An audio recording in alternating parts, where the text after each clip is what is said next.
New today, European leaders holding an emergency meeting within the past few hours to condemn President Trump's tariff threats and push to take control of Greenland.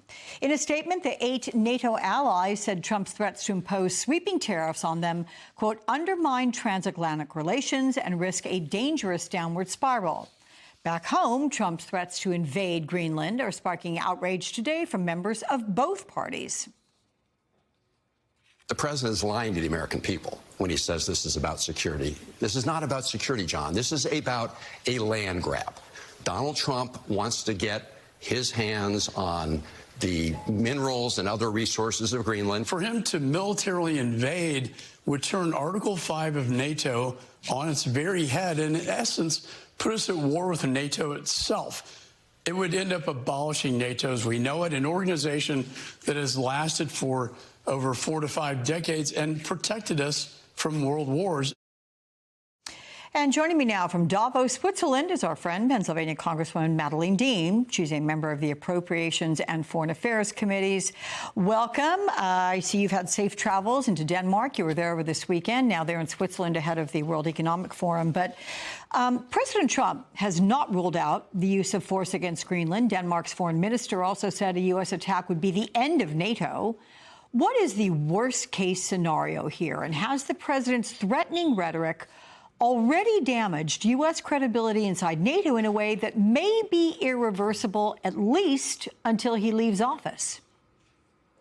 Alex, good to be with you. And the very reason we have traveled to Denmark and now to Switzerland is the consequential nature of this threat. I don't want to go to worst-case scenario.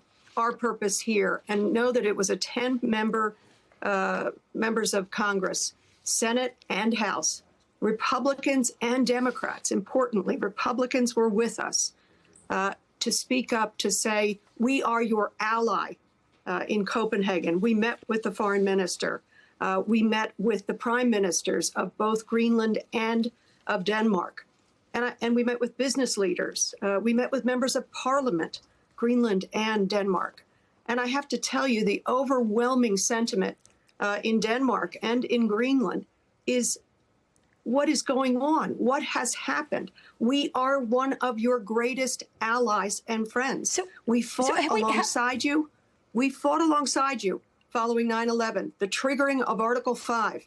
They came, they fought in some of the hardest places. And in fact, we laid a wreath at the memorial for 50 Danish folks, soldiers who lost their lives fighting alongside us. So when they ask you what is happening, how do you answer that question? How do you give any reassurances? Could you give reassurances to them like it's going to be okay? Just us being there was very reassuring because, of course, they're watching all the social media and, of course, the posts of the president. They do not understand the threats. They don't understand the wish to possess a territory that is sovereign, that is not his own. And so what we have said is, in a bipartisan way, with the voices of 2 senators, Senator Tillis and Senator Murkowski, we said we will go back to the United States and work with our colleagues in Congress, because after all, any kind of threat like this, either a purchase or military action against a NATO ally, you better come to Congress first. And a purchase is so strange and so Trump-like, because do you know what they have said? They said, you at one time had as many as 20 bases on Greenland. You shrank that down to now 1. We invite you. We welcome you. We want to partner with you for greater strategic stability in the Arctic. The other thing I do want to reassure people that we wanted to find out, is there a current threat from China or Russia to Greenland right now? The answer is no. And so what we want to say to the president and to the Republicans in the House and in the Senate, that it is time to absolutely roll this back, persuade the president that this is neither a time to grab land that is not his. They are not an asset. They are an ally. And remember the power of NATO. We should never risk an 80-year bond that has kept the world largely at peace. The other thing go ahead. But let me ask quickly, is there room at all for compromise here? Because by this description and just observing everything that's going on, it would seem that what Donald Trump wants is to go to his former self as a real estate developer, acquire this land, make it part of the United States, slap his name on it to some degree for posterity. So is there compromisability on any of that with the people with whom you spoke? That is exactly the kind of thing that I suggested, that there can be a solution to this. Not to invade a sovereign territory, not to take it, not to buy it.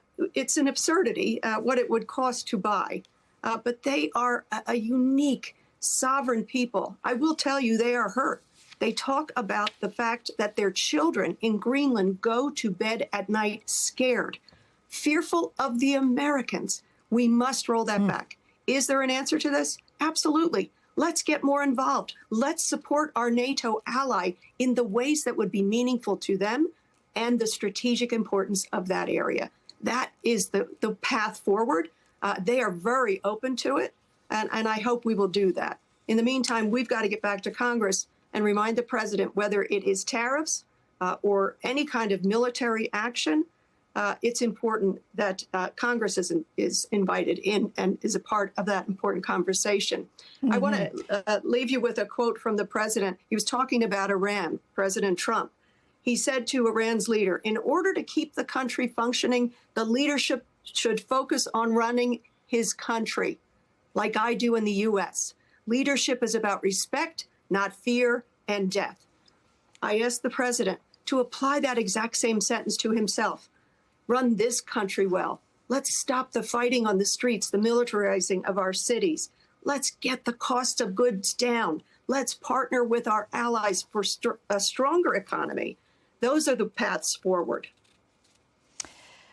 I am not going to quite let you go because I do want to ask you about the bipartisan group of lawmakers who introduced that resolution condemning Trump's threats towards Greenland, warning that any military action would require Congress's approval.